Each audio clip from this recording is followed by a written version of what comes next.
Think of the last time you were drowning, but you made sure to keep a smile on your face so no one would notice the water filling your lungs. We have all seen them, those graceful swans or steady ducks gliding across a mirror-like lake on a golden autumn afternoon. They move with an almost ethereal calm, appearing to drift on nothing but peace and effortless intent. It is a beautiful lie. If you were to plunge beneath that cold surface, you would see a frantic, desperate reality.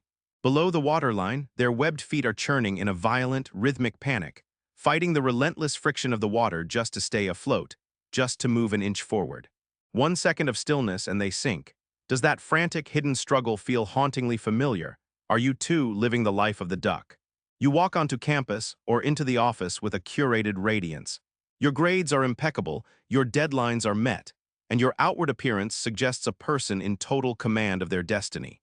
But when the sun sets and the door to your room finally clicks shut, the mask falls. You are left alone with legs that are trembling from exhaustion, a heart racing with unaddressed anxiety, and the terrifying realization that you are running out of breath. We are here to strip back the layers of a psychological phenomenon known as the duck syndrome, to reveal that behind the perfect life you are white-knuckling, there is a human being who is desperately crying out for permission to simply stop. We inhabit a strange, contradictory era. It is a time when hustle is deified, but the actual struggle of that hustle is viewed as a mark of weakness. Look at your digital windows, Facebook, Instagram, TikTok. What do we see? A relentless parade of scholarship announcements, high-fashion galas, sun-drenched travel reels, and captions vibrating with positive energy. It creates a toxic illusion that everyone around you is succeeding by accident. It feels as though your peers are all innate geniuses who study less, play more, and win constantly. This glittering social backdrop places a crushing weight on your shoulders, the pressure of effortless perfection. Society has whispered a dangerous lie into your ear. Being talented isn't enough. You must be talented naturally. If you pull an all-nighter to pass, you're just a grinder. But if you claim you didn't even open the book and still ace the exam, then you're a star. And so we begin to manufacture our masks. The term duck syndrome was first coined at Stanford University, one of the most prestigious intellectual pressure cookers in the world. There, students mastered the art of appearing leisurely while internally spiraling. This isn't a sickness caused by a virus. It is an interpersonal contagion spread through judgmental glances and the paralyzing fear of falling behind. It is what stops a brilliant student from asking a question because they fear appearing slow. It is what keeps a senior from admitting they are lost because they don't want to be the only one without a plan. You hide the tears, the insomnia, and the panic attacks, showing the world only the tip of the iceberg while the massive, frozen weight of your reality remains submerged. But I need you to hear this. You are not alone in this trench. Your fatigue is valid. Your fear is real. The fact that you feel shattered after playing the role of the composed duck for years is not a failure. It is a logical consequence. You do not need to apologize for being human. Today, we are not here to judge. We are going to dive beneath the surface to acknowledge those aching legs and find a way to let them rest. Consider the story of Lamb. If you saw Lamb on campus, he was the blueprint of success. A final-year student at a top-tier university, always dressed sharply, a gentle smile perpetually fixed in place, a cup of artisanal coffee always in hand. At 8 p.m., Lamb posts a photo of a meticulously organized desk, a glowing laptop displaying his thesis, and a caption that reads, "Grind time." Within minutes, the likes pour in. "You're a machine, Lamb. How do you stay so motivated?" Lamb likes every comment. It is a hit of dopamine, a sweet validation of the mask. But let's pull back the velvet curtain. It is now 2 a.m. The room is pitch black, save for the harsh, clinical blue light of the monitor. The organized desk is now a battlefield of crumpled notes and discarded drafts. That coffee is cold, leaving a dark, stained ring on the wood. Lamb isn't a warrior right now. He is hunched over the keyboard, head in his hands, temples throbbing, his breath coming in shallow, jagged gasps. He has written and deleted the opening sentence of his thesis 100 times. Each blink of the cursor feels like a countdown to a collapse. In Lamb's head, there is no knowledge, only a prosecution. If I fail this, what will they think? If I don't get an A, am I a fraud? His chest tightens. He wants to scream, to call someone and say, "I'm drowning, I don't know what I'm doing." But he looks at his phone, he sees the comments. Lamb is always so solid. He sets the phone down. He cannot break the image. He is terrified that if he reveals the chaos, the love will vanish.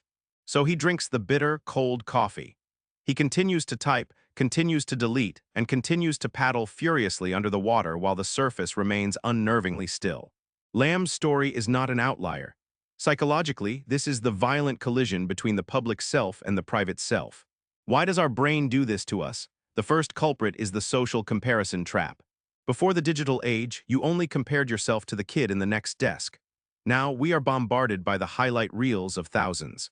We compare our behind-the-scenes mess to everyone else's final edit. Your brain sees a friend at a party and then sees their high GPA and it concludes, "They are gifted. I'm just struggling to keep up because I am inferior." This leads to the sanctification of hidden effort. We have been conditioned to admire the natural over the worker. To protect our ego, we use a defense mechanism called impression management. We pretend we didn't study. We act like we don't care. Because if we fail while not trying, we can blame our laziness. But if we fail after giving our all, then we have to face the possibility that our all wasn't enough. It's a shield for a fragile ego, but the price of that shield is total isolation. When you build a perfect wall, you lock out the very empathy you crave. People love the mask, but you know they don't know you. And that thought is the coldest water of all. The roots of this syndrome often stretch back to the soil of our childhood. Think back. When you brought home an A, did the house light up? Did your parents' smiles feel like a reward for your existence? And when you failed or cried or made a mistake, did the air grow cold? Perhaps it was a sigh of disappointment, a stern look, or the most painful of all, a heavy clinical silence. These repeated moments plant a poisonous seed in a child's mind, conditional love. You grew up believing you are only worthy of love when you are succeeding. You learned that weakness is a liability that leads to abandonment. The psychologist Carl Jung spoke of the shadow, the parts of ourselves we hide, and the persona, the mask we wear. For those with duck syndrome, the mask has fused to the skin. You fear that if you peel it off, people will see the ugly truth, the insecurity, the mess, the human.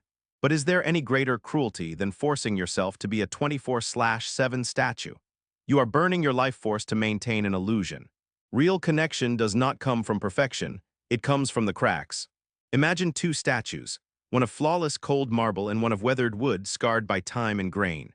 Which one do you want to touch? Which one tells a story? Perfection creates distance, vulnerability creates resonance.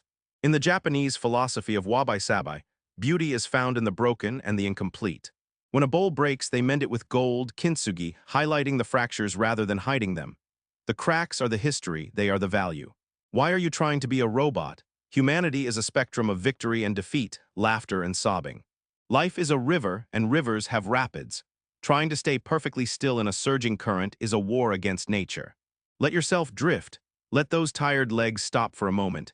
If you sink for a second, the water will eventually lift you back up.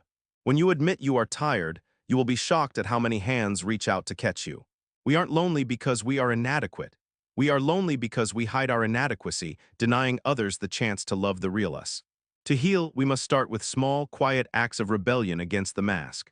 First, practice intentional vulnerability. You don't have to confess to the world. Pick one person, one soul you trust. Tell them, "I'm actually really struggling right now." Take the mask off for just 5 minutes. You will find that the sky does not fall. Instead, the ground beneath you will feel more solid. Second, decouple your worth from your achievements. Write it down. I am a person, not a GPA. I am a human, not a job title. A computer error doesn't mean the computer is trash. It means the code needs a tweak. You are the hardware, not the glitchy software of a single bad day. Treat yourself with the same mercy you would give to a best friend. Third, embrace the art of Nixon, the Dutch concept of doing nothing without purpose. No scrolling, no relaxing movies, no hidden productivity. Just sit, watch the rain, breathe. Those with duck syndrome feel guilty when they aren't paddling, but even a race car must pull into the pits to refuel. That silence isn't wasted time, it's soul repair. We have traveled a long way, from the lonely duck on the lake to the blue light of Lamb's room, and finally to the gold in the cracks of the bowl. I hope your shoulders feel even a fraction lighter. The world is so much bigger than your transcript or your social media feed. You weren't born to satisfy the expectations of a faceless crowd. You were born to feel, to stumble, and to live an authentic life. Don't force yourself to be a perfect swan if you are a tired duck. Sometimes, letting the current take you is the bravest thing you can do. Tonight, take off the mask, wash your face, eat something that makes you happy. Sleep without the weight of tomorrow's performance. You, with all your scars and your frantic paddling, are already enough. May you find a night of peace, and may your dreams be free from the sound of rushing water.